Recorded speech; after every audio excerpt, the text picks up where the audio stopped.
네, 공인지사 과목에 만만한 과목이 하나도 없어요. 그렇죠.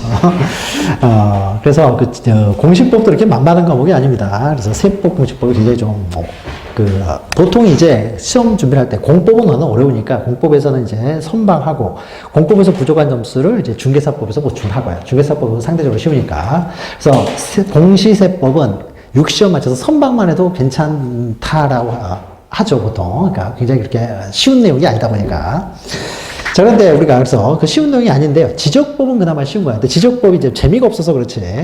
양이 그렇게 많은 건 아니에요. 그러니까 암기할 건 암기해줘야 돼요. 그래서 지적법은 우리가 예전에 설명할 때도 그랬죠. 그 중개사법 공부하듯이 하셔야 돼요. 중개사법. 근데 중개사법보다는 양이 그렇게 많은 건 아니니까 암기를 해야 맞추고 암기를 못하면 틀리는 거예요. 그러니까는 지적법은 암기할 건 암기를 해줘야 돼요. 그래서 두 문자를 통해서라도 계속 우리가 암기를 하는 거죠. 그래서 여러 번 반복을 통해 가지고 암기를 할 것이고. 근데 등기법 같은 건 이제 민법 공부하듯이 다 이해를 해야 되지만 지적법은 좀 암기해야 될 내용들이 있으니까. 근데 처음에 하기 때문에 암기가 좀 어렵지. 여러 번 반복하다 보면요. 그것도 한 5번 정도 하게 되면은, 우리 앞으로도 여러 번 하니까요. 하다 보면은 자연스럽게 암기가 됩니다. 그러니까 지적법은요. 시간이 가면 갈수록 처음에 할 때가 제일 어렵고요. 시간이 가면 갈수록 점점 쉬워져요. 쉬워지니까 걱정 안 하셔도 됩니다. 자, 그 다음에 30페이지 보시면요, 이제 4장에서 토지의 이동 및 지적 정리가 나오죠. 자, 그래서 거기 그림을 보시면 우리 기본 강의 시간에 했던 거죠. 자, 그러면 우리가 지적 공부에요. 자, 우리가 2장에서 토지의 표시를 지적 공부에 등록하는 방법을 했고요. 그 다음에 3장에서는 지적 공부의 종류별 등록상을 했어요. 그래서 그 지적 공부에 토지의 표시의 등록 방법에 따라서 등록을 하고요. 지적 공부에는 소유자도 또 등록을 한다는 거죠. 그래서 토지의 표시와 소유자가 지적 공부에 등록이 됐어요. 2장과 3장을 통해서. 그럼 거기서 끝나는 것이 아니라 그 이후에 토지의 이동이 발생한다는 거죠. 토지의 이동이라는 것은 토지의 표시를 이제 새로 정하거나 변경, 말소하는 거죠. 그래서 토지의 표시가 변경 등이 생겼을 때 토지 이동이 발생하면 뭐습니까? 토지 이동에 따라서 지적 공부를 열어서 다시 정리를 해야 되겠죠. 그래서 이제 토지 이동 정리라고 하는 거죠. 토지 이동에 따른 지적 공부를 다시 정리해야 되는 거죠. 물론 소유자가 변경될 수도 있습니다. 소유자가 변경이 되면요, 소유자를 또 정리를 해야 되겠죠. 자, 그럼 이때 정리를 하기 전에는 반드시 결의서를 작성을 한다고 했어요. 이 결의서는 다릅니다. 토지 이동 정리할 때는 토지 이동 정리 결의서, 소유자 정리할 때는 소유자 정리 결의서에 따라서 정리를 하는 것이죠. 그래서 정은 토지적 공부에 등록이 되면 거기서 끝나는 것이 아니라 그 이후에 토지 이동이나 소유자 변경이 생기면 그에 따른 토지 이동 정리, 소유자 정리를 하게 되는데 이 두 개를 합쳐서 우리는 지적 정리라고 해요. 그래서 우리 제4장에서는요, 4장에서는 토지 이동이나 소유자가 변경됐을 때 다시 지적 공부를 정리하는 토지 이동 정리, 소유자 정리 절차를 다루게 됩니다. 정리를 하게 되면요, 거기서 끝나는 것이 아니라 토지 이동 정리를 했을 때, 토지 이동 정리라는 것은 지목이 바뀌었을 수가 있는 거죠. 그럼 지목이 바뀌었어요. 전에서 이제 과수원으로 지목이 바뀌었다라고 하면은 이제 다시 토지 이동 정리를 하게 되겠죠. 그러면 지목이 바뀌었을 경우에는 등기부에도 지목이 기록되다 보니까요, 등기부도 고쳐야 될 거 아니에요. 그래서 등기부와 일치를 위해서 지적소관청에서는 이제 등기 촉탁을 하게 되는 거죠. 등기부도 빨리 고치세요. 라는 등기 촉탁을 하는 거죠. 자, 특기 촉탁에서 거기서 끝나는 것이 아니라 마지막으로 이제 지적 정리가 되었다는 사실을 토지 소유자 등에게 이제 통지까지 하게 되면 모든 절차가 끝나게 되는 거죠. 그래서 지적 정리를 했을 때 이제 사후 절차로서 등기 촉탁과 지적 정리 결과에 이제 통지까지 하면은 모든 절차가 끝나는 거죠. 그러면 우리가 4장에서는 바로 요 절차를 다루게 되는 거죠. 요 절차. 토지의 표시와 소유자가 모두 지적공부에 등록된 이후에 토지의 이동이나 소유자가 변경됐을 때 다시 지적을 정리하는 절차를 다루게 됩니다. 그럼 이제 토지 이동 정리는요, 처음 시작할 때 우리가 했던 거죠. 원칙적으로 토지 소유자의 신청에 의해서 하는 것이 원칙이지만 신청이 없다고 하더라도 지적소관청에서는 직권에 의해서 할 수가 있다는 거죠.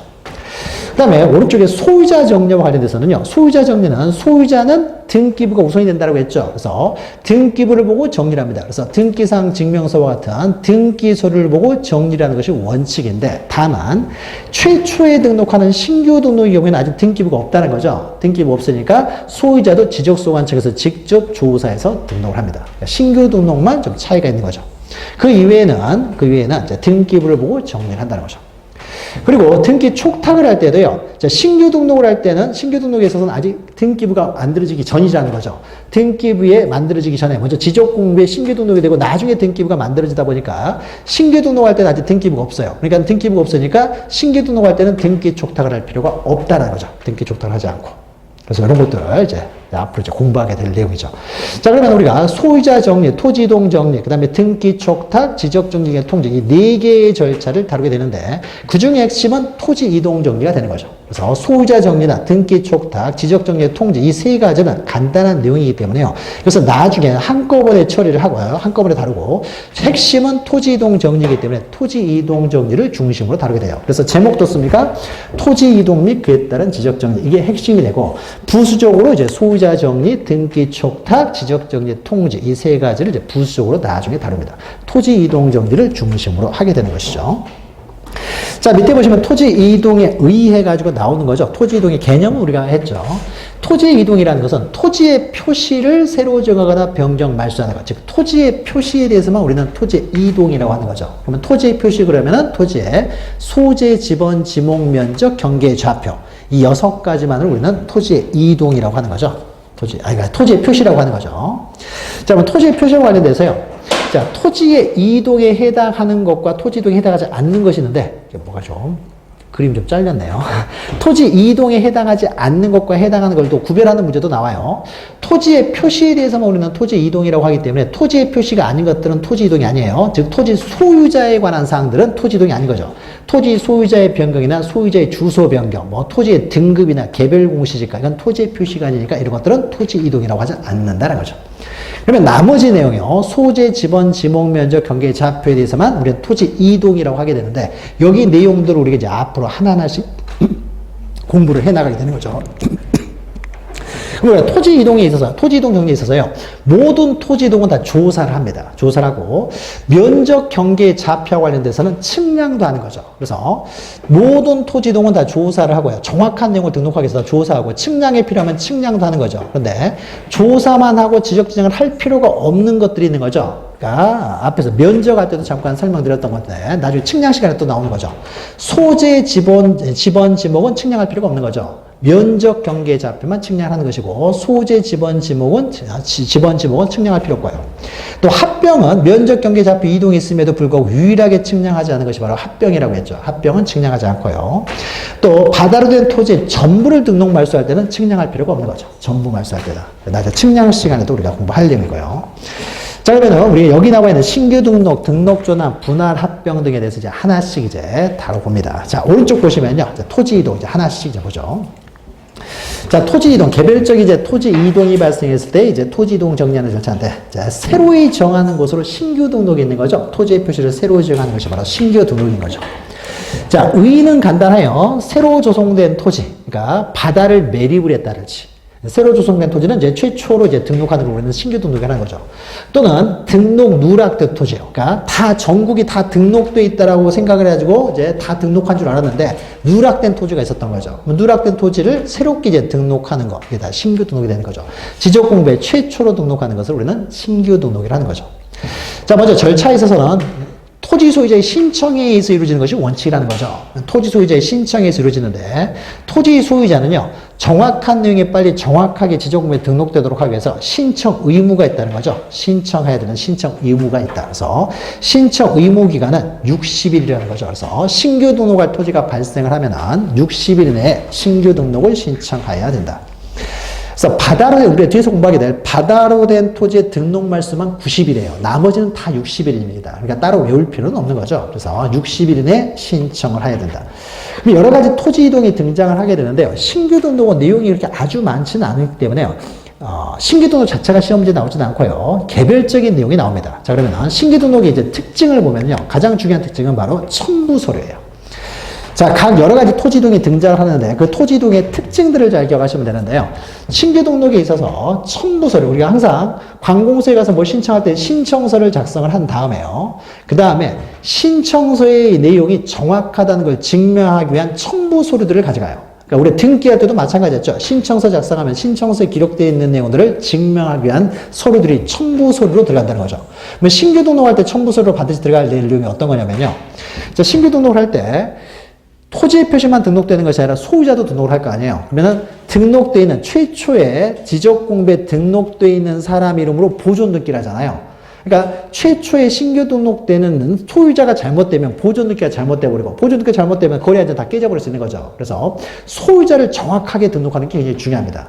그러면 신규 등록할 때는 등기부도 없고 대장도 없고 아무것도 없잖아요. 없는 상태에서 신규 등록을 이제 소유자 등록을 하기 위해서는요. 소유자는 항상 신규 등록하는 소유자는요. 언제나 소유권 증명서를 첨부해 와야 된다는 거죠. 내가 소유자라는 것을 증명하는 서류를 이제 첨부해 와야 된다는 거죠. 그래서 소유권 증명서를 유일하게 가져가는 경우가 신규 등록입니다. 신규 등록. 그래서 신규 등록할 때 소유권 증명서를 첨부해 가야 된다. 그래서 지적소관청에서는요, 이 소유권 증명서를 이제 조사하는 거예요. 혹시 위조된 건 아닌지 조사를 해가지고 직접 조사해서 등록을 하는 거죠. 그러면 위에 있는 1, 2, 3번은 소유권 증명서를 하는 예시예요. 소유권 증명서로 가장 대표적인 것이 법원의 확정 판결서가 있으면, 갑이 소유자라는 판결서가 있으면 그거 가지고 가면 되는 거죠. 또는 바다를 매립을 했어요. 공유수명 관리 및 매립에 관한 법률. 제가 다시 말해서 바다를 매립을 했어요. 매립을 해서 토지가 나오면요. 만약 갑이라는 사람이 이 토지를 매립을 하게 되면 갑 앞으로 준공검사가 나올 거 아니에요. 준공검사. 그러면 그 준공검사 확인증 사본. 그러니까 준공검사를 갑이 매립을 했으면 갑 앞으로 준공검사가 나오겠죠. 그럼 갑이 준공검사를 받았다는 것은 갑이 원시 취득했다는 건 의미가 되는 거죠. 매립한 사람이 원시 취득을 했으니까. 그래서 준공검사를 받았을 때, 바다를 매립했을 때는 준공검사 확인증 4번. 이런 것들이 이제 소유권 증명서가 되고요. 또는 3번 보시면 어떤 도시계획구역의 토지, 그러니까 국가가 소유하는 토지예요. 도시계획구역에 이제 어떤 토지가 있는데 이 토지를 국가가 소유합니다. 이 국가가 소유하는데 이 토지가 어디에 있냐면요. 만약 천안에 있는 토지예요. 천안에 국가가 소유하는 토지가 있다는 거죠. 그러면 이 토지를요, 국가가 소유하고 있는데, 천안시에서는 이 토지를 자기들이 소유하면 훨씬 자기들이 다 이용할 수가 있잖아요. 공원을 만든다든지 학교를 만든다든지. 그래서 국가에게, 야, 이거 우리가 소유하면 안 되겠니? 라고 요구를 할 수가 있는 거예요. 요구를 했을 때요, 국가가 가져라 그러면은 천안시 명의로 등록을 할 수가 있습니다. 천안시 명의로. 그러면 우리가 국토의 효율적인 이용계획을 수립하는 사람은 국토교통부 장관이에요. 그러나 국가의 재산을 관리하는 사람은 기재부 장관이죠. 그래서 도시계획구역의 토지를 그 지방자치단체의 명의로 등록을 하고 싶어요. 그러면 기획재정부 장관과 협의한 문서의 사본을 가져오라는 거죠. 그러니까 국토교통부 장관이 아니라 기재부 장관과 협의하면서. 기재부 장관은 딱 한 번밖에 안 나와요. 딱 한 번. 국가의 재산은 기재부 장관이 관리하기 때문에 기획재정부 장관과 협의하면서. 그러니까 이런 것들 하나의 소유권 증명서를 예시가 될 뿐이고, 그 이외에 이제 소유권을 증명할 수 있는 서류가 있으면 그걸 가져와야 된다. 반드시. 가장 우리가 일반적인 소유권 증명서류는요, 등기 서류가 되겠죠. 네, 등기 서류가 될 텐데, 지금 신규 등록할 때는 등기 서류가 없는 상태죠. 지적 공부에 먼저 신규 등록이 되고 나중에 등기가 되기 때문에 아직 등기 서류가 없는 상태이기 때문에 등기 관련 서류 넣습니까? 신규 등록에 있어서 소유권 증명서류에 포함될 수가 없는 거죠. 등기 서류를 제외한 소유권 증명서를 가져와야 된다는 거죠. 자, 그런데 이제 반가로 3번 보시면요. 만약에 우리가 제출해야 될 게 첨부 서류를 지적소관청이 가지고 있어요. 관리를 하고 있다는 거죠. 관리하고 있으면 굳이 우리가 제출할 필요 없이 너희들이 가지고 있는 거 확인해 봐라. 그래서 확인으로써 서류 제출에 가름할 수가 있다. 대표적인 것이요. 준공검사 확인증 4번이 되겠죠. 준공검사를 누가 해주느냐? 시장문수구청장이 준공검사를 합니다. 그러면 원본은 자기들이 가지고 있고요. 우리한테 사본을 주는 거예요. 사본을 주기 때문에 이 사람이 굳이 사본을 가져갈 필요 없이 너희들 가지고 있는 원본 확인해 봐라 라고 하면서 서류 제출에 가름할 수가 있다. 자, 이런 말이 나오면 언제나 맞는 말이에요. 언제나. 무조건 맞는 말이죠. 내가 지적소관청에 제출할 서류를 지적소관청이 가지고 있을 때는 그 확인에 의해서 제출에 가름할 수 있다. 그러면은 언제나 맞는 말이 됩니다. 맞는 말이 되는 거죠. 자, 요거 기억하시면 되고, 그래서 신규 등록할 때만 첨부해 가는 것이 바로 소유권 증명서류다라는 거. 그 각각 개별적인 토지 이동의 특징들 잘 기억하시면 되고요. 그다음에 반가로 4번 측량 성과들은 첨부하지 않는다. 이건 그냥 넘어가셔도 돼요. 그냥 넘어가셔도 되고. 그다음에 등록 절차를 보죠. 등록 절차. 자, 반드시 측량을 해야 되겠죠. 면적이나 경계, 좌표도 정해야 되니까. 면적, 경계. 그 좌표는 아니라고 하더라도 면적이나 경계는 정해야 되니까 반드시 측량을 해야 되겠죠. 그다음 우리가 앞에서 했던 거죠. 신규 등록을 했을 때는 등기 촉탁을 할 필요가 없다는 거죠. 아직 등기부가 만들어지기 전이기 때문에 등기 촉탁을 할 필요가 없다. 근데 그 이외에는 다 등기 촉탁을 해요. 지목이 변경됐다. 면적이 변경됐다. 등기 촉탁을 해야 되겠죠. 등기부의 일치를 위해서. 등기부에도 소재, 지번, 지목, 면적이 기록되다 보니까 그래서 등기 촉탁을 하는데 신규 등록은 적어도 등기 촉탁을 하지 않는다. 그 다음에 소유자 정리에 있어서 소유자에 관한 사항 없습니까? 원칙적으로 소유자는요, 등기소를 보고 정리하지만 신규 등록의 경우에만 등기소리가 없다 보니까 지적소관청에서 직접 조사하여 결정한다는 거죠. 이게 신규 등록의 특징인 거죠. 이 두 가지가. 다른 토지동과 달리 신규 등록의 특징에 등기 촉탁을 하지 않고 토지 소유자도 지적소관청에 직접 조사해서 결정하고, 그 다음 우리가 반가로 이번에는 소유권 증명서를 첨부해 간다는 거. 요 세 가지가 신규 등록의 가장 중요한 특징이에요. 그러니까 다른 토지등록과 다른 점인 거죠. 다른 점. 그래서 다른 점, 특징을 좀 기억하시면 됩니다. 그 다음에 양가로 4번의 효력 발생은요. 효력 발생은 자, 신규 등록의 효력이라는 것은 토지 이동의 효력이죠. 토지 이동. 토지 이동. 신규 등록은 토지 이동의 일종이니까 토지 이동의 효력은 지적공부에 등록돼야 그 효력이 발생합니다. 등록되어야 공시가 되는 거잖아요. 공시가 돼서 효력이 발생합니다. 그러니까 등록됐을 때 효력이 발생해요. 그러니까 무인도가 있었어요. 어떤 무인도가. 그러니까 아직 등록되지 않아. 발견하지 못했던 무인도가 있었대요. 이 무인도를 발견했습니다. 그러니까 우리 영토죠. 무인도가. 근데 아직 지적공부에 등록되지 않은 상태에서 무인도를 발견해가지고 지적공부에 등록하려고 합니다. 그러면은 과거에도 우리 영토였고요. 지금 현재도 우리 영토예요. 근데 과거에는 어떻습니까? 지적공부에 등록하기 전에는 아직 지번이 없었던 거죠. 지번이 없다고 했습니까? 지적공부에 1004번지로 등록이 되면 그때 이제 이 토지는 지번을 갖게 되는 거예요. 아직 등록하기 전까지는 지번이 없죠. 지번이 없다가 등록이 되면 그때 바로 효력이 발생한다. 그러니까 토지의 표시, 신규 등록 효력이라는 건 토지의 이동, 토지 이동이라는 건 토지의 표시죠. 이 토지의 표시의 효력은 원칙적으로 지적공부에 등록도의 효력이 발생하지 등록이 안 되면 효력이 발생하지 않아요. 지목도 마찬가지죠. 전에서 만약에 과손으로 지목을 변경합니다. 변경할 때는 지적공부에 과손으로 지목 변경이 되어야 지목이 변경된 거예요. 아무리 과손으로 사용하고 있다고 하더라도 지목 변경이 안 되면 아직 과손은 아닌 거예요. 등록이 되어야 효력이 발생합니다. 토지의 표시는 지적공부에 등록한 때 효력이 발생해요. 자, 그런데 소유권의 취득 시기는 어떻습니까? 우리가 권리는 민법에서 결정되는 거예요. 토지의 표시는 지적법에서 결정이 되는 거고 권리는 민법에서 결정되는 거죠. 그래서 갑이라는 사람이요. 만약에 여기 공유수면을 매립을 했어요. 4월 1일 날 준공검사가 떨어졌습니다. 그럼 이 사람은 4월 1일 날 소유권을 취득해버리는 거죠. 원시 취득하는 거잖아요. 아직 대장에 등록되기 전에도 소유권을 취득해버리는 거죠. 법률의 규정에 의한 취득이니까 어떻습니까? 등기나 등록 없이도 당연히 소유권 취득하는 것이죠.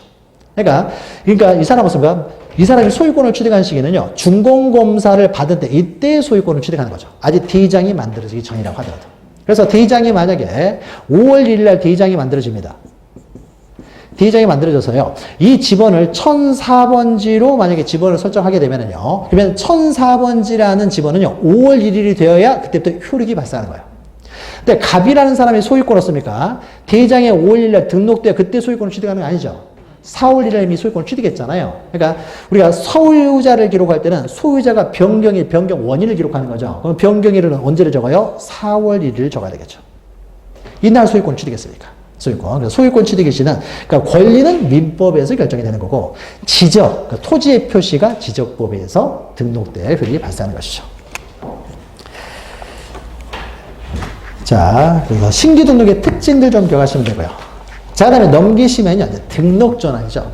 자, 우리 등록 전환은요, 지번할 때 잠깐 설명드렸죠. 신규 등록과 등록 전환은 지번부여 방법이 동일하다 하면서 했던 거죠. 그래서 우리가 우리가 기본 강의 시간에 했던 거죠. 이렇게 지적도 1200분의 1 축척의 지적도가 있고, 여기에 3000분의 임야도가 있다. 같은 동네예요, 같은 동네. 같은 동네라고 했을 때, 임야도에 등록된 토지들은 이제 산자를 붙이겠죠. 숫자 앞에 산 9번지, 산 11번지, 그 다음에 지목 임이면 임이라고 적겠죠. 근데 여기 산 10번지 임야를, 이것을 밭으로 개간을 한다는 거죠. 밭으로 개간을 해요. 근데 밭으로 개간을 하기 위해서는요, 임야들을 마음대로 이렇게 막 밭으로 만들 수 있는 게 아니죠. 농지를 마음대로 거기다가 대지로 만들 수 있는 게 아니라 아파트 지을 수 있는 게 아니잖아요. 농지를 만약에 거기다가 대지로 바꾸려고 하면 아파트를 지으려면 어떻습니까? 농지 전용 허가를 받아야 되죠. 그러면 임야를 이렇게 밭으로 바꾸려면요, 산지 전용 허가를 받아야 돼요. 산지관리법상 산지 전용 허가를 받아야 돼요. 그래서 산지 전용 허가를 받아가지고 습니까? 이것을 밭으로 만들 수 있어요. 내가 소유하는 토지라고 해서 마음대로 막 할 수 있는 게 아니죠. 그러면 만약에 산지 전용 허가를 받아서 밭으로 바꾸게 되면 습니까? 저는 이제 지적도에 등록되는 토지로 바뀌는 거예요. 그러니까 임야가 지적도에 등록되는 지목을 바뀌었기 때문에 임야도에서요, 지적도로 이제 옮겨 등록을 하게 됩니다. 그러면 그 옮겨 등록하는데 이것을 그냥 확대해보면 이건 3000분의 1이고 이건 1200분의 1이기 때문에 그렇습니까? 그대로 옮길 수가 없는 거죠. 확대가 되겠죠. 그럼 확대를 할 때 확대 복사해서 오려 붙이는 것이 아니라 확대 복사해서 오려 붙이면은 정밀도가 떨어지기 때문에 다시 측량을 해요. 그래서 1200분의 1 축척해서 다시 측량을 합니다. 이렇게. 다시 면적도 구하게 되고요. 그 다음에 이제 지번도 새로 부여해야 되겠죠. 산자 붙이면 안 되잖아요. 지적도로 오기 때문에 10번지를 그대로 쓸 수는 없죠. 10번적이 있으니까. 그러니까 새롭게 지번을 부여해야 되겠죠. 근데 지번을 부여할 때 인접 토지가 12번지니까 12의 1번지. 그 다음에 지목은 이제 전으로 바뀌면 전 이렇게 하게 되겠죠. 자, 이렇게 임야대장, 임야도에서 토지대장 지적도로 옮겨 등록하는 것을 우리는 등록전환을 하는 거죠. 그러니까 새롭게 등록하는 것이 아니라 등록되는 장부만을 전환시켜주는 거죠. 전환시켜줘. 등록전환으로 하는 거죠. 자, 그러면 토지대장, 그러니까 임야대장, 임야도에서 토지대장 지적도를 이렇게 옮겨 등록하지만요. 여기 과수원이 임야가 되었다고 해서 지적도에서 임야도로 옮겨 등록하는 일은 없다고 했습니다. 언젠가는 토지대장 지적도로 이론화를 시켜야 되기 때문에 오로지 임야도에서 지적도로 옮겨 등록할 수 있는 것이지 지적도에서 거꾸로 임야도로 옮겨 등록하는 경우는 없다고 했습니다. 그래서 임야대장, 임야도에 등록된 토지를 토지대장 지적도로 옮겨 등록하는 것을 우리는 등록전환이라고 한다는 거죠. 등록전환을 하게 되면 어떻습니까? 이 토지의 경계가 바뀌게 되고요. 면적도 변경이 생길 수가 있는 거죠. 지목도 바뀌게 되고 지번도 바뀌게 되잖아요. 여러 가지 토지 이동이 발생하게 되는 거죠. 변경이 생기게 되는 거죠. 자, 등록전환과 관련해서는 가장 핵심적인 내용은 양가로 2번의 대상 토지하고 양가로 5번의 면적 결정이 두 가지가 시험 문제 잘 나옵니다. 대상 토지하고 양가로 5번에 양가로 2번, 양가로 5번. 나머지는 별로 중요한 내용이 아니에요. 그러니까 등록전환 개념은 간단하잖아요. 옮겨 등록한다. 그러면 대상 토지가 4가지가 있어요. 4가지가. 4가지를 잘 기억하셔야 돼요. 가장 일반적인 방법은 동그라미 1번입니다. 동그라미 1번이 가장 일반적인 방법으로서요. 이렇게 허가 등을 받는 거죠. 산지 전용 허가를 받는다든지. 아니면 여기다가 주거용 건물을 지어요. 주거용 건물을 지으려면 건축 허가를 먼저 받아야 되겠죠. 건축 허가. 그러니까 이런 개발행위 허가 등을 받아가지고 허가를 받으면 어떻습니까? 이제는 지적도로 옮겨 등록할 수 있는 토지가 되는 거죠. 이런 토지들이 대표적으로 이제 지목 변경 대상 토지가 됩니다. 등록전환 대상 토지가 되는 거죠. 등록전환. 아직은 지목이 변경되기 전에 먼저 등록전환이 이루어지는 거예요. 그러니까 허가만 받으면 바로 등록전환 대상 토지가 되는 거예요. 그러니까 허가 받은 다음에요. 그 다음에 개관을 하겠죠. 아니면 건물을 짓게 되겠죠. 그러면 건물을 지은 다음에 다 짓고 나서 등록전환하는 게 아닙니다. 허가를 받으면 바로 등록전환하는 거예요. 그러니까 지금은 임야인 상태에서 먼저 등록전환이 되고요. 나중에 이제 건물 다 짓게 되면 이제 뒤로 지목이 바뀌게 되겠죠. 건물 아니면 밭으로 만들게 되면 나중에 이제 전으로 바뀌게 되겠죠. 그러니까 먼저 등록전환이 먼저 이루어지고 나중에 지목 변경이 이루어지는 거예요. 그러니까 허가를 받으면 일단 등록전환을 먼저 합니다. 허가를 받으면 뒤에서 하겠지만요. 60일 이내. 허가를 받는 데로부터 60일 이내에 먼저 등록전환을 먼저 하고 나중에 이제 지목이 바뀌면 지목 변경을 하게 되는 거죠. 등록전환부터 하는 거예요. 그래서 보통은 이렇게 허가를 받아가지고 등록전환하는 것이 가장 일반적인 것인데요. 이런 허가가 없이도요. 등록전환을 하는 경우가 이제 3가지가 있습니다. 3가지. 그래서 요 3가지를 잘 기억하셔야 돼요. 요것도 기억하셔야 되지만 이게 원칙이고 있는 예외라고 보시면 됩니다. 허가 없이 임야인 채로. 그러니까 허가를 받으면 어떻습니까? 나중에는 지목이 변경이 되겠죠. 전이나 뒤로 바뀔 거 아니에요. 근데 이거는 여전히 임야인 채로 옮겨 등록하는 경우가 있어요. 임야인 채로. 자, 먼저 대부분의 토지가 등록 전환되는 경우예요. 대부분의 토지가 등록 전환되는 경우는 만약 이 지역 전체적으로요. 다 밭으로 바꿨어요. 다 밭으로 바꾸는데 요 두 토지만요. 그냥 임야로 남아 있어요. 그러면 이때 나머지 토지들은 다 등록 전환해가지고 지적도로 옮겨 등록했는데 이 두 토지 때문에 임야도를 그대로 존치하는 것이 불합리하다는 거죠. 웬만하면 한 김에 옮겨 등록하는 김에 이것도 한꺼번에 옮겨 등록하면 보기가 편하잖아요. 이 두 토지만 따로 떼가지고 임야도에 등록해 놓으면은 보기가 안 좋잖아요. 그러니까 임야인 상태에서 그대로 씁니까? 대부분의 토지가 등록 전환됐으면 나머지 토지도요 그냥 한꺼번에 등록 전환 해버립니다. 그럼 이거는 지목이 그대로잖아요. 지목 임야인 채로 그대로 등록 전환이 됩니다. 그럼 임야인 채로 그대로 등록 전환이 되면 어떻습니까? 지목은 임야지만은 지번은 바꿔야 되겠죠. 우리는 임야이기 때문에 산자를 붙이는 것이 아니라 임야도에 등록되어 있을 때 산자를 붙이는 거잖아요. 그러니까 지적도로 옮겨 등록했으니까 산자를 빼고 다시 지번을 설정을 해야 되는 거죠. 그 다음에 또 하나는 3번 보시면요. 만약에 이 토지가요. 산지 전용 허가를 받지도 않았어요. 받지도 않은 상태에서 이 사람이 밭으로 이용을 하고 있어요. 한 10년간 계속 밭으로. 그러니까 불법적으로 밭으로 이용하고 있다는 거죠. 허가도 받지 않은 상태에서 밭으로 계속 이용하고 있어요. 나중에 이게 발견이 됐습니다. 발견돼가지고 원상, 산으로 다시 회복이 불가능해요. 밭으로 몇십 년을 해오고 있다 보니까 다시 산으로 만들 수가 없다는 거죠. 자, 그러면은 사실상 형질 변경은 이미 돼버렸어요. 토지가 완전히 밭으로 바뀌어버렸어요. 자, 그런데 허가를 받지 않았기 때문에 지목을 변경할 수가 없어요. 불법적으로 한 거죠. 그래서 지목을 변경할 수 없는 상태. 그러면 사실상 밭으로 이용되고 있는 거죠. 지목은 임야이지만 사실상 밭으로 이용되고 있을 때 이것도 옮겨 등록합니다. 이것도 임야인 채로 그대로 씁니까? 지적도로 옮겨 등록하게 돼요. 또 마지막으로 도시 군관리계획선에 따라서 토지가 분할되는 경우입니다. 그래서 어떤 토지가요, 임야예요. 임야인데 도시 군관리계획선을 쭉 라인을 쳤는데요. 일부만 들어갔어요. 일부만. 그럼 일부만 들어가게 되면요. 여기는 자 임야입니다. 임야인데 도시관리계획선 안으로 들어있는 토지는요. 전부 다 지적도로 옮겨 등록하게 됩니다. 지적도로 옮겨 등록하다 보니까 이거는 임야인 채로요. 그대로 지적도로 들어와요. 지적도로. 그러니까 이렇게 임야인 채로 씁니까? 지적도로 오는 경우가 있다는 거죠. 이런 것들을 우리는 토임이라고 했죠. 토임. 그래서 토지대장에 등록되는 임야들이 있다는 거죠. 토지대장에 등록되는 임야. 그러니까 뭐 공식적인 명칭은 아니에요. 정확한 명칭은 아니고 공인중개사들이 그냥 세속적으로 사용하는 단어예요. 그러니까 임야들 중에서도 씁니까? 임야들은 보통 임야대장, 임야도에 등록되지만 가끔씩은 토지대장 지적도에 등록되는 임야들이 있다는 거죠. 그걸 우리가 보통 이제 토임이라고 해요. 토지대장에 등록된 임야. 이거 구별하는 이유는 임야대장, 임야도에 등록된 토지들은요, 땅값이 싸겠죠. 우리 그 산골짜기 안에 있는 토지는 거래도 안 돼요. 가격이 없는 거죠, 거의. 산골짜기에 있는 토지 누가 삽니까? 사지도 않죠. 그러니까 이건 가격이 거의 없어요. 근데 토임은 없습니까? 임야라고 하더라도요, 토지대장에 등록됐다는 건 근처였습니까? 개발이 돼 있다는 거예요. 그러니까 없습니까? 땅값이 곧 있으면 이제 지목이 바뀔 수도 있고요, 나중에. 그러면 땅값이 비싸겠죠, 이거. 근처에 사람이 살고 있는 거잖아요. 산 깊숙한 곳에는 사람이 안 사는 곳에 임야들은 거의 가격이 없겠지만 이런 건 없습니까? 가격이 좀 더 비싸게 되겠죠. 그래서 이걸 구별하기 위해서 아까 임야는 보통 임야도에 등록되어 있지만 임야대장, 임야도에 등록되어 있지만 토지대장 지적도에 등록되는 임야들이 있더라. 그래서 이걸 토임이라고 보통 하는 거죠. 이 세 가지 원인에 의해서 토임이 생기게 됩니다. 그래서 토임이란 단어 기억하시면 세 가지의 원인들을 알 수가 있는 거죠. 그래서 보통 허가를 받아가지고 등록 전환되는 경우가 일반적이지만 허가 같은 거 없이도 이렇게 임야인 채로 등록 전환되는 경우들이 있다라는 거 기억하시면 됩니다. 그래서 대상 토지가요, 좀 특별하기 때문에 대상 토지 좀 기억하시면 돼요. 신규 등록 대상 토지는 너무 간단하잖아요. 그러니까 이거 뭐 간단하니까 외울 필요도 없고요. 그러니까 등록 전환 대상 토지를 기억하시면 되고. 그 다음에 3번, 4번은 굉장히 간단합니다. 이것도 토지 소유자가 60일 이내에 신청해야 돼요. 신규 등록하고 동일한 거죠. 그 다음에 신청을 할 때는 신청서를 작성을 하고 신청서에 있는 내용을 증명하는 서류를 첨부해야 된다. 이것도 신규 등록하고 동일한 거죠. 증명서. 그러면 증명서 같은 경우는 허가를 받아서 등록 전환 신청할 때는 허가서 등을 가져오면 되겠죠. 그러니까 특별히 이렇게 그냥 뭐 이런 거 외울 필요도 없고 그냥 증명서 첨부해 온다. 신규 등록할 때는 소유권 증명 서류.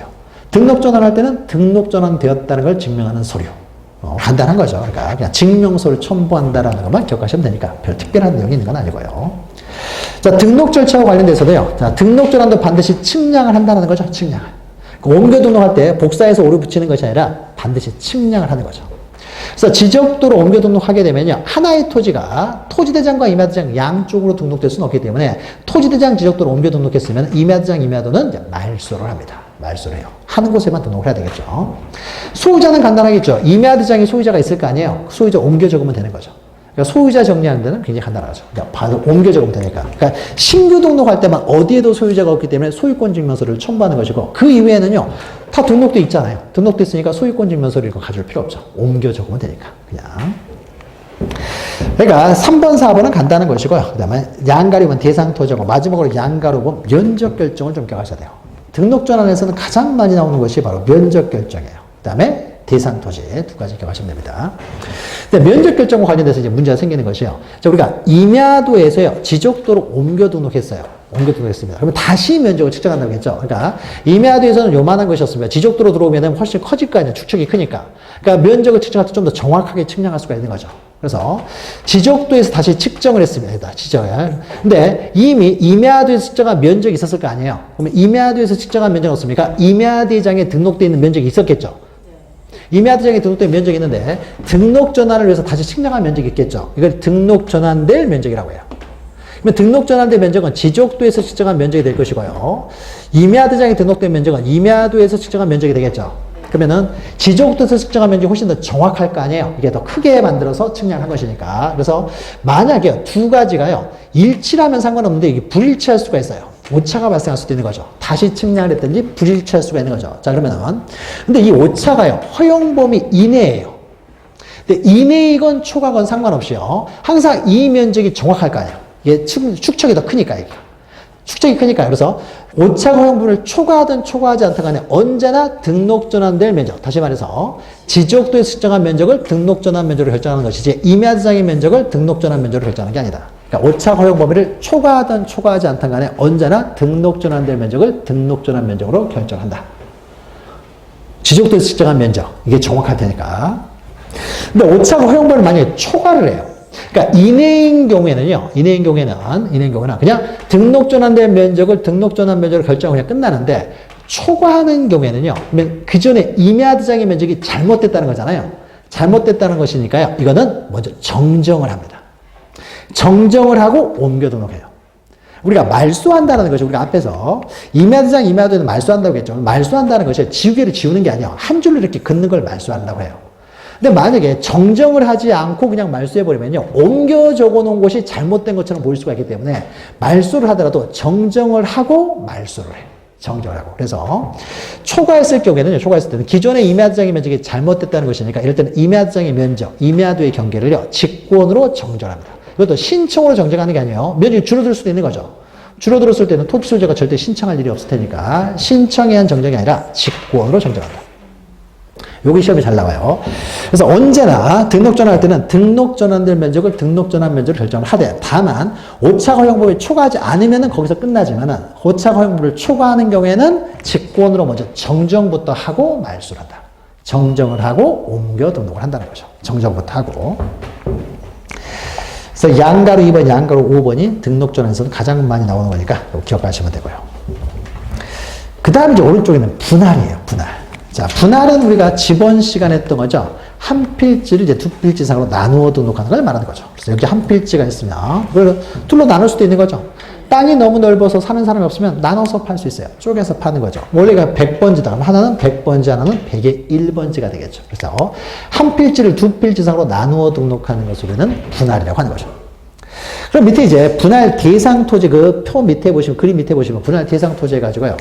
자, 대상 토지는 갑이라는 사람이요. 갑이라는 사람은 분할하고 싶을 때 이제 분할하면 되는 거예요. 그래서 분할은 가장 대표적인 것이 소유권 이전이나 매매 등을 위해서 필요한 경우. 그래서 너무 넓어서 사는 사람이 없으니까요. 팔기 위해서 분할할 수도 있는 거죠. 소유권 이전 매매를 위해서 분할할 수도 있고요. 아니면은 이 토지가요. 과수원이 높낮이가 너무 심하게 생겼어요. 그래서 이용하는데 불편합니다. 그래서 이것을 높낮이에 맞춰서 이렇게 분할을 할 수도 있어요. 그러니까 불합리한 지상 경계를 시정하기 위해서 분할할 수도 있습니다. 다만 요 두 가지 이제 분할할 때는요. 매매나 소유권 이전 또는 불합리한 지상 경계를 시정하기 위해서 분할하는 경우에는 이거는 하고 싶을 때 아무 데나 하면 되기 때문에 언제까지 신청을 해야 된다라는 신청 의무 기간이라는 게 따로 없어요. 하고 싶을 때 아무 데나 분할을 신청하면 돼요. 그러니까 갑이라는 사람이요. 이 토지를 다른 사람한테 팔고 싶어요. 팔고 싶을 때 내일 팔 수도 있고 1년 있다 팔 수도 있고 3년 있다 팔 수도 있는 거잖아요. 그러니까 자기가 팔고 싶을 때 그때 분할을 신청하면 되는 것이지 언제까지 분할 신청해야 된다. 분할 신청 의무 기간이 따로 없다는 거죠. 하고 싶을 때 아무 때나 분할을 신청하면 된다는 거죠. 근데 중요한 건요. 분할에서 중요한 거는 오른쪽에 있는 내용인 거죠. 오른쪽이 중요합니다. 전체가 과수원이었는데 갑이라는 사람이 과수원 내에 주거용 건축물을 지었어요. 주거용 건축물을 지어버리면요. 과수원 내 주거용 건축물 부지는 지목이 대가 되는 거죠. 한 필지가 두 개의 지목을 가질 수는 없기 때문에 이때는 분할을 해야 된다고 했죠. 이때는 분할을 해야 돼요. 그러면 주거용 건축물을 지어져 가지고요. 지목을 이제 변경할 때 변경을 해야 되는 때로부터요. 60일 이내에 이것은 분할을 신청을 해야 됩니다. 즉, 세 번째가 중요해요. 한 필지 일부가 형질 변경 등으로 용도가 변경됐을 때요. 동그라미 3번이 가장 중요합니다. 자, 이럴 때는 용도가 변경이 되면은 지목도 바뀌기 때문에 이럴 때는 분할 신청 의무 기간이 있어요. 그래서 60일 이내에 분할을 신청을 해야 된다는 거죠. 60일 이내. 왜 신청 의무 기간은 다 60일인 거죠. 60일이니까 따로 열 필요는 없고요. 그래서 세 번째, 이럴 때는 용도가 변경된 날부터 지목도 바뀌기 때문에 60일 이내에 분할을 신청을 해야 된다. 세 번째가 중요합니다. 자, 밑에 있는 내용 간단해요. 밑에 있는 내용 중에서 동그라미 3번만 잘 기억하시면 됩니다. 밑에 있는 내용 중에서도 3번. 위에 대상 토지에서 3번이요. 밑에 동그라미 3번하고 연결이 돼요. 3번들만 잘 기억하시면 돼요. 3번들만. 먼저 1번부터 보시면요. 만약에 분할을 함에 있어서 분할이 허가 대상이에요. 그러니까 공법상 규제를 받고 있을 수도 있다는 거죠. 그래서 허가를 받아서만 분할할 수가 있다. 그러면 먼저 허가부터 받고 분할을 신청해야 되겠죠. 당연히. 허가부터 받고 분할을 신청해야 돼요. 분할할 때도 항상 신청서 작성하고요. 그 다음에 신청서 썼으면 신청서에 있는 내용을 증명하는 증명서를 가져야 된다는 거죠. 그래서 만약에 분할이 허가 대상이에요. 그럼 허가받았다는 증명서를 가져야 되겠죠. 판결에 의해서 분할할 수도 있죠. 공유물 분할 판결에 따라서 분할될 수도 있잖아요. 그럼 그럴 때는 어떻습니까? 판결서를 가져야 되겠죠. 그러니까 항상 첨부서류는 그냥 증명서를 첨부한다고 기억하시면 되는 것이지 이걸 따로따로 외울 필요는 없죠. 허가를 받아서 해야 된다고 허가서 가져오는 거고 판결에서 분할할 때는 판결서 가져오면 되는 거고 그러니까 증명서를 첨부한다. 이건 간단한 것이고요. 그러니까 1번, 2번은 간단한 것이고 3번을 잘 기억하셔야 되는데 3번 보시면요. 위에 3번하고 대상토지 3번하고 연결되는 거죠. 한 필지 일부가 형질 변경도로 용도가 변경되어 분할합니다. 자, 그럼 이런 경우는 어떻습니까? 지목도 바뀐다는 거죠. 위에 있는 그림, 오른쪽에 있는 그림 보시면 지목도 과수원에서 대로 바뀌잖아요.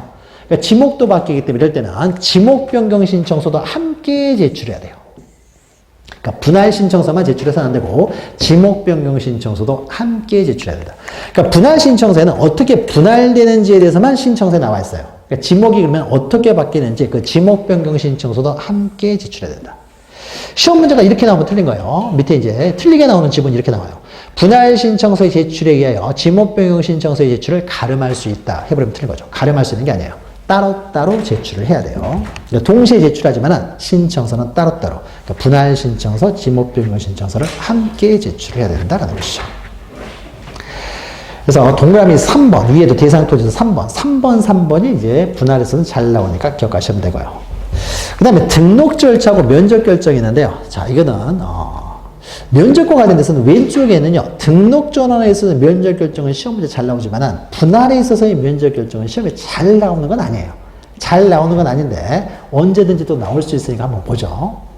자, 분할을 할 때는요, 측량을 해야 되겠죠. 필지마다 측량을 합니다. 그래서 만약에 이 토지를요, 한 필지를 두 토지로 만약에 분할을 해요. 두 토지를 분할합니다. 그러면은 우리가 이 면적이 Z였다고 해보죠. 면적이 이제 이미 등록되어 있었겠죠. 등록된 상태에서 두 토지를 분할하기 때문에 이 면적 측량을 해야 되겠죠. 측량을 해가지고 X가 나왔어요. 그래서 X로 이제 등록을 합니다. 그러면 이 면적은요. 그러면 Z 빼기 X 해가지고 이렇게 등록을 하면 되느냐? 이렇게 등록하는 게 아니라요. 따로 측량을 또 해야 돼요. 이거는 이 면적이 정확하지 않을 수도 있는 거죠. 50년 전에 측량을 해가지고 그때는 측량이 정확하지 않았을 수가 있어요. 근데 50년 이후에 지금 훨씬 발전된 측량 방법에서 측량을 하게 되면요, 이게 아닐 수도 있는 거죠. 그러니까 정확하게 측량하기 위해서요, 다시 측량을 합니다. 다시 측량을 해요. 그러니까 Z 빼기 X에서 그냥 등록해버리는 게 아니에요. 위를 보내면 이게 잘못되면 이것도 또 잘못돼버리니까 필지마다 측량한다는 거죠. 필지마다. 그래서 빼기 하는 것이 아니라 마지막 필지도 빼기해서 등록하는 것이 아니라 필지마다 측량합니다. 필지마다 측량을 하다 보니까 이제 이런 문제가 생겨요. X 더하기 Y를 했는데 필지마다 측량을 하다 보니까 이제 이런 문제가 생기는 거죠. X 더하기 Y를 했는데 X 더하기 Y를 했는데 이게 Z하고 불일치가 생겨버리는 거예요. 다시 측량하니까 불일치 생길 수 있는 거죠. 오차가 발생했다는 거죠. 이 오차를 어떻게 해결할 것이냐라는 겁니다. 이때의 오차는요, 우리가 등록 전환할 때 오차하고 좀 방법이 틀립니다. 우리가 등록 전환해서 오차 처리는요, 임야도에서 지적도로 옮겨 등록하다 보니까 지적도가 정확하다 보니까 언제 났습니까? 등록 전환될 면적을 등록 전환 면적으로 결정을 한다고 했어요. 그래서 오차 허용범위를 초과하든 이래든 간에 상관없이 언제나 등록 전환될 면적을 등록 전환 면적으로 결정을 하되 초과했을 경우만 정정을 할 뿐이라고 했어요. 근데 분할에 있어서는요, 오차가 생겼는데 요 Z하고 X하고 Y하고 축척은 동일하죠. 같은 도면에서 이루어지잖아요. 축척이 동일해요. 축척이 동일하니까 더해가지고 불일치가 생기는 것이 이것 때문에 생길 수 있어요. 반올림을 우리가 하잖아요. 반올림 때문에 이제 오차가 생길 수 있는 거죠. 그러니까 만약에 여기가요. 만약에 1의 자리까지 등록을 한다고 했을 때 X는요. 23점 만약에 6이 나오고 여기도 23.6이 나왔다고 해보죠. 근데 여기는 얼마가 나왔냐면요. 47.2 이렇게 나왔다고 해보죠. 그럼 이건 어떻습니까? 여기 버렸겠죠. 여기는 반올림해서 올렸겠죠. 여기도 올렸을 거 아니에요. 그럼 여기는 어떻습니까? 24가 나오고 여기도 24가 나오겠죠. 근데 여기 뭐 어떻게 돼요? 여기는 47로 등록되잖아요. 그러니까 반올림해서 등록하다 보니까 오차가 생길 수밖에 없는 거죠. 그러니까 반올림하면서 생기는 오차가 생길 수 있어요. 그러니까 이런 거니까 이 오차는 어떻습니까? 아주 작은 오차일 수가 있는 거죠. 그럼 반올림에서 생기는 아주 작은 오차라면 어떻습니까? 기존에 있는 면적이 잘못된 거 아니잖아요. 아니기 때문에요. 두 개 더한 거고요. 이게 불일치가 생긴다고 해서 무조건 이게 잘못됐다고 할 수는 없는 거죠. 이건 정확하잖아요, 이거. 정확하죠. 정확하고. 이게 반올림하다 보면 생기는 거니까요. 그래서 오차가 만약에 허용 범위 이내로 아주 작은 오차예요. 작은 오차면 이게 잘못된 게 아니죠. 잘못된 게 아니기 때문에 그 오차를요, 그냥 적당히 나누어 등록해서 일치를 시킵니다. 여기에.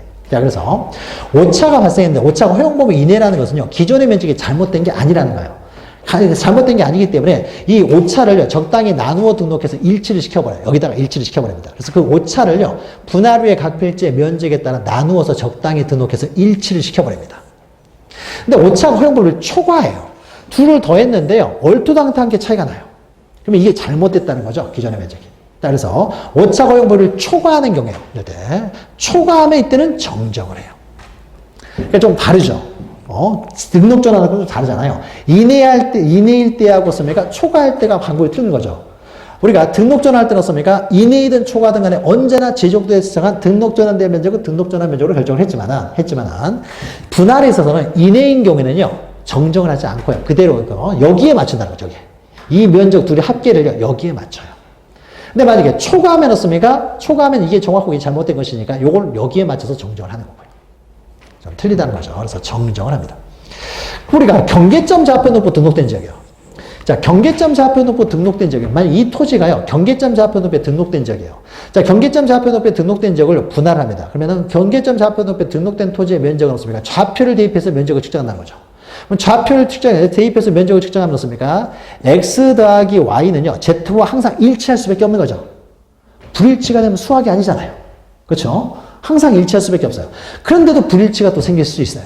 뭐 때문에요? 반올림하다 보니까. 반올림하다 보면 오차가 생길 수 있잖아요. 그러면 이 오차는 아주 작은 오차겠죠. 그러면 기존의 면적을 경계점 좌표 높이에 등록된 지역에서 기존의 면적은요, 잘못될 수가 없잖아요. 차표를 대입해서 면적을 측정하기 때문에 잘못될 수가 없는 거죠. 그러니까 무조건 없으니까 여기에 맞추는 거예요.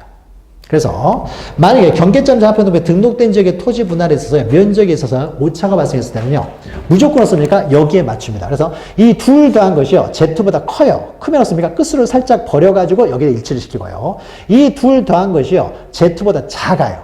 작으면 끝으로 살짝 올려가지고 여기다 일치를 시키는 거예요. 기존의 면적이 잘못될 수가 없으니까. 좌표를 대입해서 면적을 측정한 것이니까. 그래서 끝수를 버리거나요, 끝수를 올림으로써요, 분할전의 면적과 무조건 일치를 시키는 거예요. 증감이라는 건 존재할 수가 없으니까. 증감을 없도록 한다는 거죠. 무조건 기존의 면적과 일치를 시킨다라는 겁니다.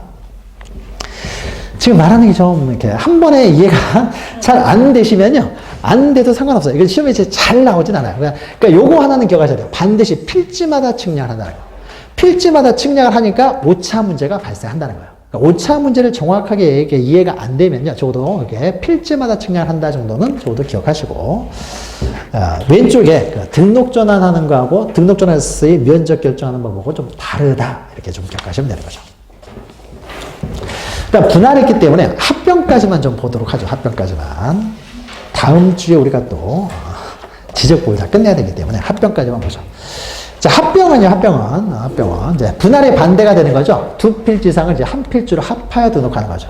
합하여 등록하면 어떻습니까? 면적이 늘어나고, 그 다음에 경계도 받게 되는 거죠. 그러니까 토지 이동이 발생하게 되는 거죠. 그래서 두 필지상을 한 필지로 합하여 등록하는 것을 말한다.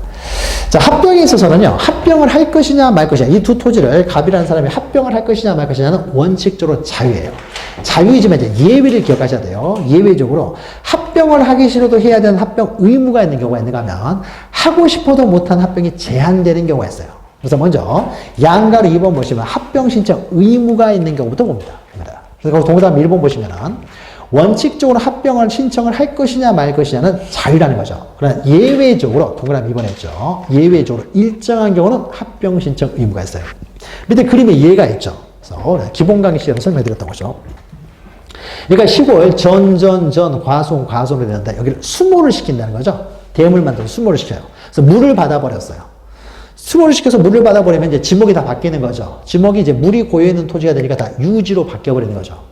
그럼 이제 유지 이렇게 돼 있으면 어떻습니까? 유지가 5개인 것처럼 보이잖아요. 유지는 하나죠. 호수는 하나잖아요. 자, 그러니까 보기 좋게요, 합병을 하라는 거죠. 그래서 인접하는 토지의 지목이 동일한 지목인 경우에는요, 이렇게 보기 좋게 합병을 하라는 거예요. 그래야 보기 좋으니까. 그래서 유지 이런 거 합병을 하고요. 그 다음에 또 하나가 이제 아파트 단지요. 만약에 여기 전, 과송, 관시인데 이걸 다 밀어버리고요, 아파트를 지어요. 여기를 다 밀어버려요. 그러면 토지공사, 아파트를 짓기 위해서 토지공사가 끝났으니까요. 지목이 뒤로 바뀌어야 되겠죠. 그 다음에 아파트를 지었어요. 그럼 이것도 아파트를 지었을 때요. 자, 그러면 이게 원래 6필지였잖아요. 6필지인데 었습니까? 다 D잖아요. D. D니까 우리가 만약에 여기가 101번지부터 102, 103, 104, 105, 106번지 5개 필지다 그러면은 여기가 이제 102동이라고 했을 때 102동 301호는 대지권 비율이 1000분의 13을 가지고 있어요. 그러면 우리가 1000분의 이렇게 대지권을 쓸 때 이렇게 써야 되겠죠. 101번지 1000분의 13, 102번지 1000분의 13, 103번지 1000분의 13, 104번지 1000분의 13, 105번지 1000분의 13, 106번지 1000분의 13. 너무 복잡하잖아요. 그러니까 이럴 때도 합병을 해버리면 어떻습니까? 이걸 합병해버리면 다 이게 101번지가 돼버릴 거 아니에요. 101, 102, 103, 104, 105, 106번지 합병해버리면. 그러니까 여기다가 어떻습니까? 101번지 1000분의 13 해버리면 간단하잖아요. 그러니까 대지권 비율을 쓸 때 굉장히 간단해지는 거죠. 자, 그래서 아파트 단지는 합병을 하라는 거예요. 아파트 단지. 자, 그래서 이런 경우도 합병을 합니다. 다 동일한 대이니까요. 자, 그럼 밑에 보시면요. 다만 이제 해가지고요. 합병 신청 의무가 있는 토지들이 있어요. 그래서 가장 먼저 주택법에 따른 공동주택부지요. 공동주택부지 아파트 단지가 사유지죠. 그러니까 일반적인 대가 합병 신청 의무가 있는 건 아니에요. 대는 내가 여기 단독주택을 소유하고 있어가지고 여기도 대지고요. 옆에 또 대지가 있는데 그것도 내가 소유하고 있어요. 같은 대라고 해서 반드시 합병 신청 의무가 있는 건 아니고요. 대 중에서도 아파트 단지요. 공동주택부지만 이렇게 대지권을 기록하기 편리하도록 하기 위해서 합병 신청 의무가 있어요. 그러니까 일반적인 대는 합병 신청 의무가 없고 아파트 단지, 즉 공동주택부지만 합병 신청 의무가 있다라는 걸 기억하시면 되고 그 다음에 옆에 또 11가지 지목이 나와요. 11가지. 이것들만 합병 신청 의무가 있습니다. 그럼 이 11가지를 우리가 또 외우면 좋겠지만은 또 외우는 게 더 쉬운 게 아니니까 어떤 토지냐면요. 보통 개인이 소유하진 않고 넓고 긴 일반적으로 국공유지들이에요. 개인이 잘 소유하지 않고 굉장히 넓고 긴 토지예요. 지금 넓잖아요. 유지니까. 이런 거 합병하라는 거예요. 그러니까 개인이 일반적으로 소유하는 게 아니에요. 도로, 제방, 하천, 국어 길죠. 유지 넓고 공원 넓고 철도용지 길죠. 수도용지 길죠. 학교용지 넓죠. 공장용지 엄청 넓죠. 채용용지 넓죠. 개인이 소유하는 토지들은 거의 없는 거죠. 자, 일반적으로 국공유지. 물론 개인이 소유할 수도 있어요. 그러나 일반적으로 국공유지로서 굉장히 넓고 길고 한 토지들이다. 하시면 되고 넓고 길고 한 토지들인데요. 좀 더 들어가가지고요. 합병 신청 대상 토지가 아닌 것에서 나온 적도 있어요. 그러면 우리가 이렇게 봅니다. 11가지가 있는데요. 그 중에 지목이요. 2자로 되어 있는 것이 6개가 있어요. 그 다음에 4자로 되어 있는 것이 5개예요. 그러니까 2자하고 4자로만 되어 있어요. 합병 신청 의무는. 2자, 4자로만 되어 있다는 거죠. 그래서 만약에 1자로 되어 있는 거, 3자로 되어 있는 거, 5자로 되어 있는 거 있으면 다 아니다. 먼저 기억하시면 돼요. 그러니까 대, 전, 답 아니라는 거죠. 과수원, 유원지, 3자죠. 해당 사항 없어요. 주유소용지, 5자죠. 해당 사항 없어요. 그러니까 2자, 4자로 되어 있다는 거죠. 그래서 만약에 시험 문제를 봤는데 1번, 2번, 3번, 4번, 5번 해가지고 1자나 3자, 5자로 된 게 있으면 무조건 그게 답이고요. 근데 다 2자 아니면 4자로 되어 있어요. 다 2자 아니면 4자로 되어 있어요. 그러면 어떻습니까? 길고 넓은 토지냐 아니냐 이걸 보는 거죠. 길고 넓은 토지들. 그런 것들만 합병 신청 의무가 있으니까. 그래서 이렇게 이제 생각하시면 돼요. 외울 수 있으면 좋겠지만 다 외우기 힘들면요. 이렇게 기억하시라는 거죠. 길고 넓고. 그러니까 요걸 먼저 기억하시고 그 다음에 길고 넓고 한 토지들이다. 자, 이런 토지는 합병 신청 의무가 있으면 이것도 이제 60일 이내에 합병을 신청해야 된다라는 것이죠. 그래서 합병하기 싫어도 해야 되는 경우 합병 신청 의무가 있는 토지가 있고요. 그 다음 밑에 보시면 양가로서 한번 보시면요. 하고 싶어도 못하는 경우가 있어요. 합병이 제한되는 경우예요. 하고 싶어도 못하는 경우. 밑에 그림도 함께 있으니까 그림을 보면서 우리가 그림 이제 그리면서 볼 거예요. 자, 갑이 소유하는 과수원과 또 갑이 소유하는 과수원 둘 다 갑이 소유하고 있습니다. 이걸 합병을 하려고 합니다. 근데 합병을 하려고 하는데 먼저 첫 번째예요. 지번부여지역에서도 달라요. 두 필지를 갑이 둘 다 소유하고 있는데 왼쪽 토지는 양촌리 토지고요. 오른쪽의 토지는 신공리 토지예요. 지번부여지역 그러면 동이나 리를 말하는 거죠. 동리가 서로 다르면은 합병을 못 합니다. 합병을 해버리면 이건 양촌리 토지나 신공리 토지나 해결이 안 되는 것이죠. 그래서 동리가 다른 토지는 합병을 못하고요. 또 하나는 지목이 다르면 합병을 못해요. 과수원 지어놓습니까? 한 필지는 하나의 지목만 가질 수가 있기 때문에 지목이 다르면 합병을 못하고요. 그 다음에 소유자가 달라도 합병을 못해요. 왼쪽은 갑이 소유하고 오른쪽은 을이 소유해요. 합병해버리면 한 필지 일부는 소유권 등기를 못한다는 거죠. 그러니까 소유자가 다르면 합병을 못합니다. 소유자가 동일해 합병할 수 있어요. 그러니까 한 필지 토지 일부는 갑이 소유하고 한 필지 토지 일부는 을이 소유하고 이런 건 안 돼요. 등기를 못하기 때문에 소유자가 다르면 합병을 못합니다. 그 다음 오른쪽 이제 2번 보시면요. 축척이 달라도 합병을 못해요.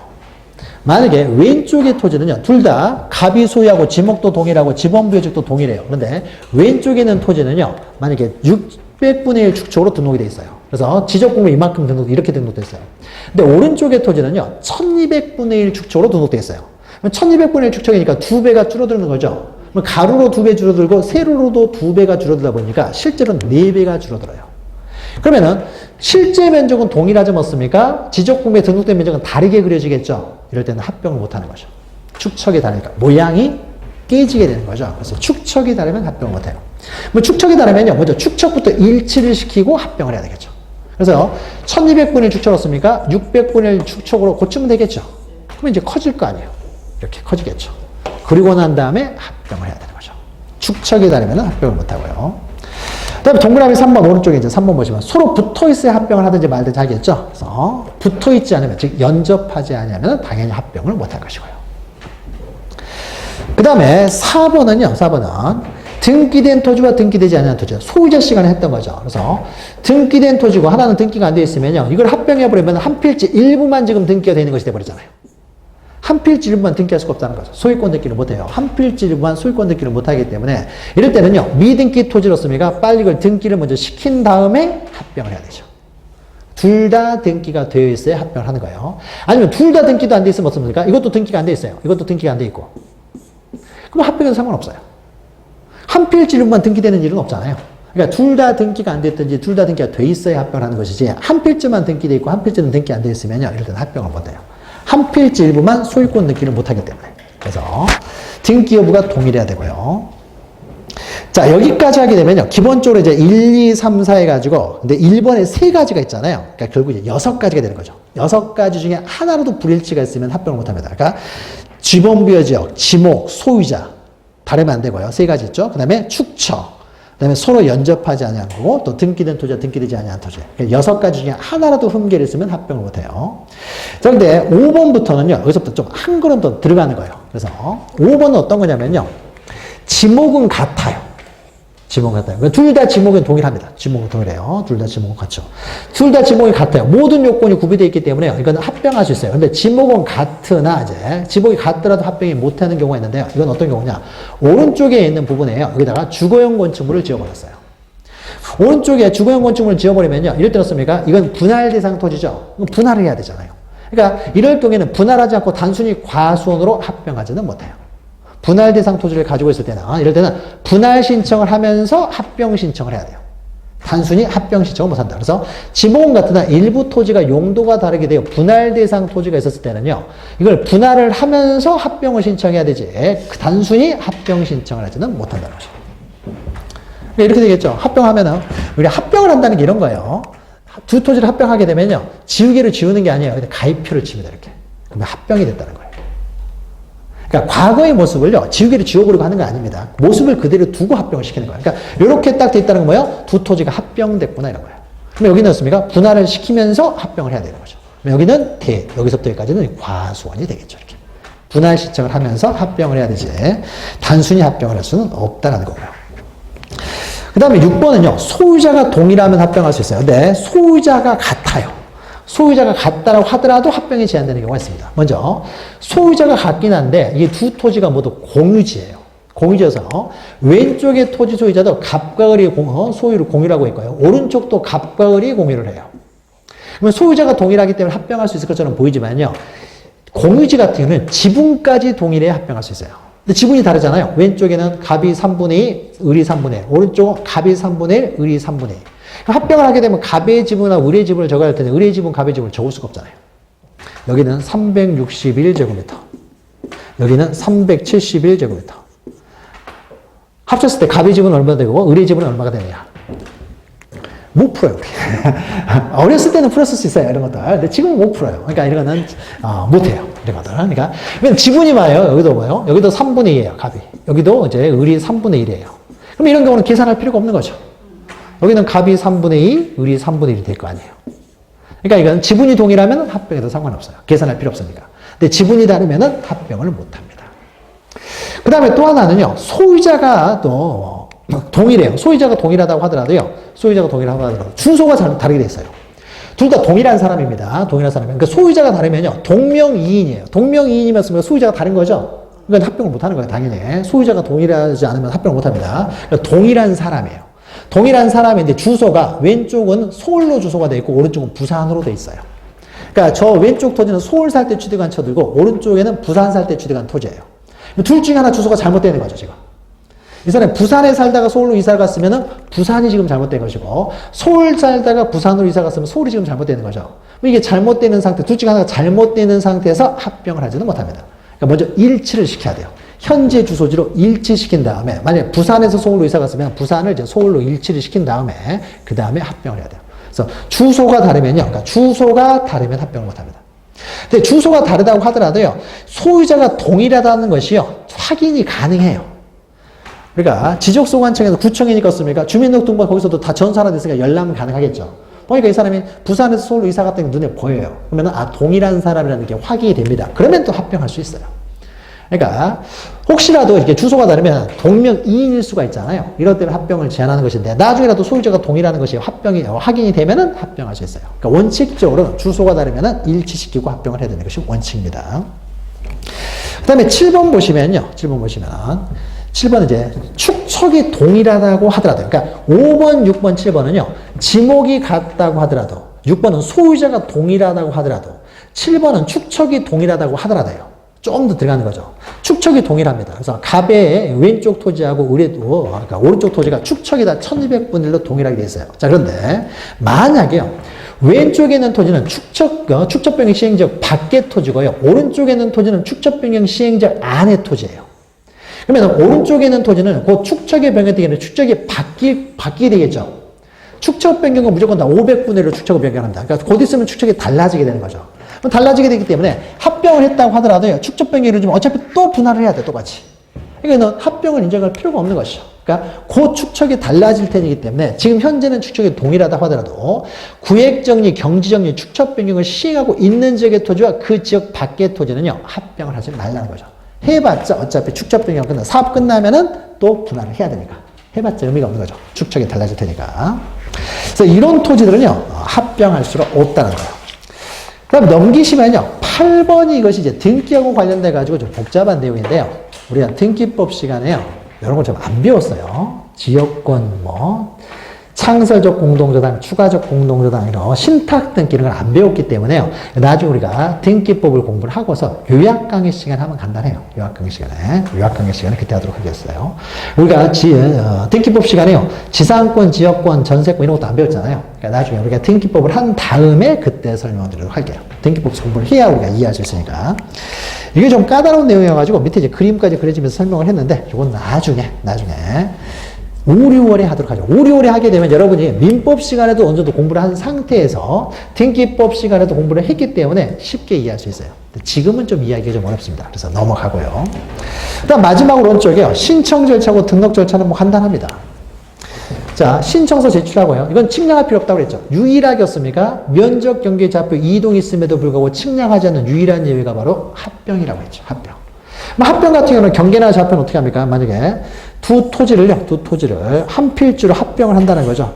그러면 한 필지로 합병하는 방법은 어떻게 됩니까? 경계는 말소해버리면 돼요. 이렇게 말소한다는 거죠. 좌표도 이거 말소해버리면 되겠죠. 그러면 어떻습니까? 이렇게 되는 거죠. 좌표가 4개가 되는 거죠. 그래서 경계나 좌표는요, 그냥 말소해버리면 됩니다. 말소라는 것이 이렇게 가입표 치는 게 말소하는 거예요. 그 다음에 면적은요, 합산하면 되는 거죠. 이 두 개를 합산해서 그냥 정하면 됩니다. 그러니까 따로 측량할 필요 없다는 거죠. 면적은 합산하고 경계나 좌표는 말소해서 정한다. 그래서 합병은 면적 경계 좌표 이동이 있음에도 불구하고 유일하게 측량을 하자는 것이 바로 합병이다. 물론 합병을 했는지 안 했는지 조사는 합니다. 모든 토지동은 다 조사는 하지만 과연 이제 측량을 하느냐 안 하느냐에 있어서 면적 경계 좌표와 상관없는 소재 지번 지목은 측량을 당연히 안 하고요. 더 나가서 면적 경계 좌표에 이동이 있음에도 불구하고 유일하게 측량하지 않는 것이 바로 합병이다라는 거죠. 이게 또 합병의 특징이니까 좀 기억하시면 됩니다. 자, 그래서 토지동 중에 신규 등록, 등록조나 분할 합병 4가지를 했고요. 그 외에 이제 나머지 토지동에 대해서는 다음 시간에 이어가도록 하겠습니다. 네, 다음 주에 뵙겠습니다. 수고하셨습니다.